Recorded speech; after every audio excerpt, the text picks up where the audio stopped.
솔로몬 왕의 재판. 안식일에 유대인 세 사람이 예루살렘에 왔다. 당시에는 은행이 없었기 때문에 세 사람은 갖고 있던 돈을 함께 파묻었다. 그런데 세 사람 중 한 사람이 몰래 그곳에 되돌아와서 돈을 가져가 버렸다. 이튿날 세 사람은 현저로 알려져 있던 솔로몬 왕을 찾아가 세 사람 중 누가 돈을 가져갔는지 재판을 받기로 했다. 그러나 솔로몬 왕은 이렇게 말했다. 당신들 세 사람은 매우 현명한 분들이니까 우선 내가 지금 곤란을 겪고 있는 문제부터 도와주시오.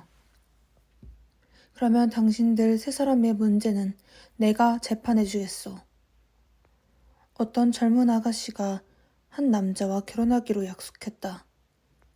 그러나 얼마 후 아가씨는 다른 남자와 사랑하게 되어 처음에 남자에게 헤어지자고 말했다. 그녀는 위자료도 내겠다고 했다. 그러자 그 남자는 위자료는 필요 없다고 하면서 그녀와의 약혼을 취소했다. 그런데 그녀는 많은 돈을 가지고 있었기 때문에 어떤 노인에게 유괴당했다.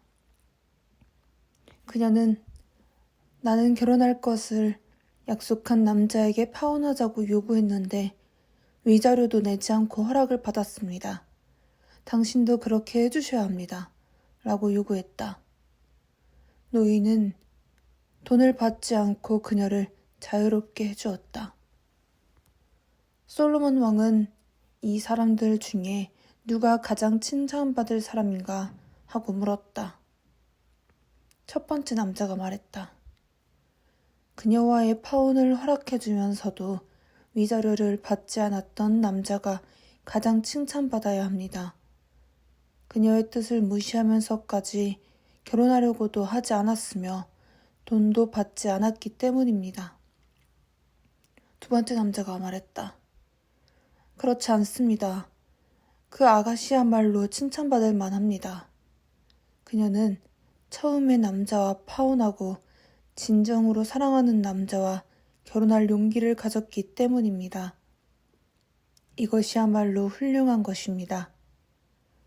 세 번째 남자가 말했다.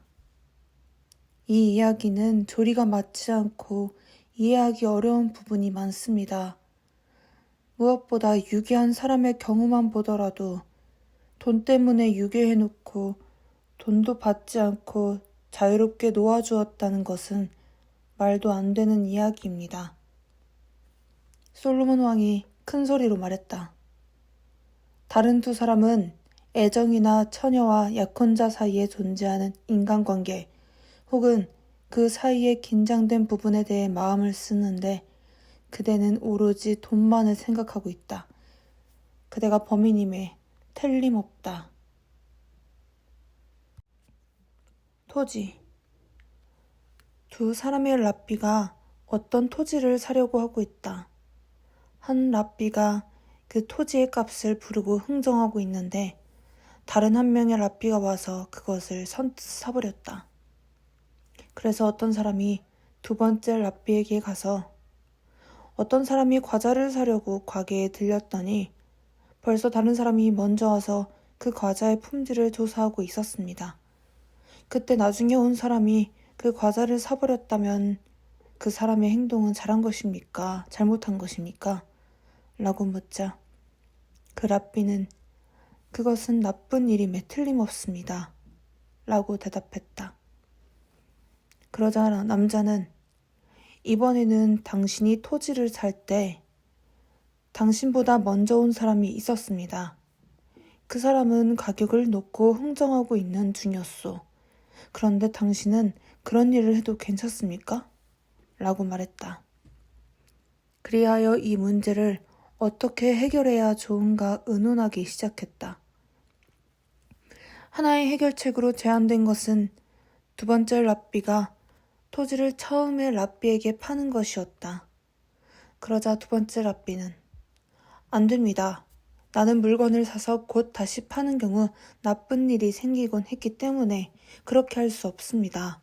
라고 거절했다. 둘째 해결책은 첫 번째 랍비에게 선물로서 그 토지를 주는 것이었으나 첫 번째 랍비는 도저히 선물로는 그 토지를 받을 수 없다고 했다. 결국 그 랍비는 토지를 학교에 기부했다. 2개의 세계. 한 랍비와 2사람의 남자가 있었다. 랍비가 말했다. 나는 랍비이고 사람들은 나를 신뢰합니다. 나는 2사람 중 한 사람에게서는 1,000원을 빌리고 또 한 사람에게서는 2,000원을 빌렸습니다.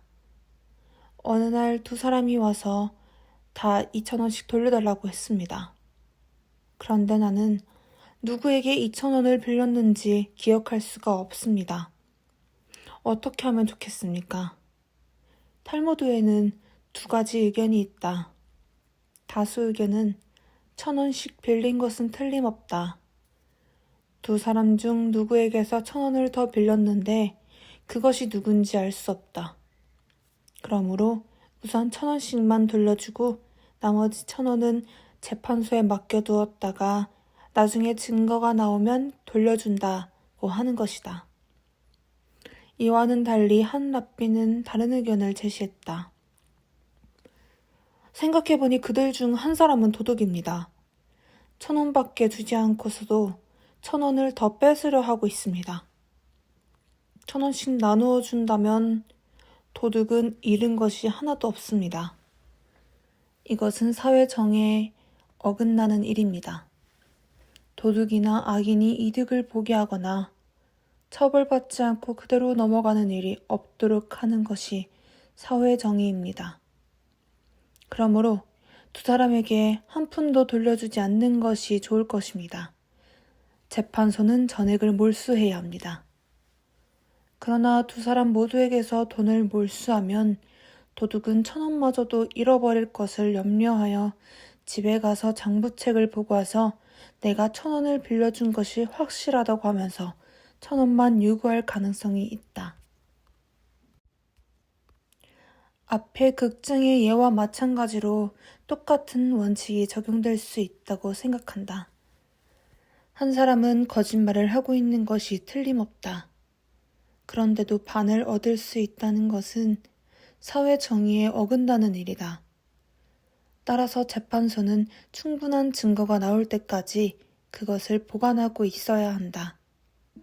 그러나 극장의 경우 실제로 2사람이 동시에 발견하는 경우도 전혀 없는 것이 아니므로 선서를 지켜볼 수가 있다.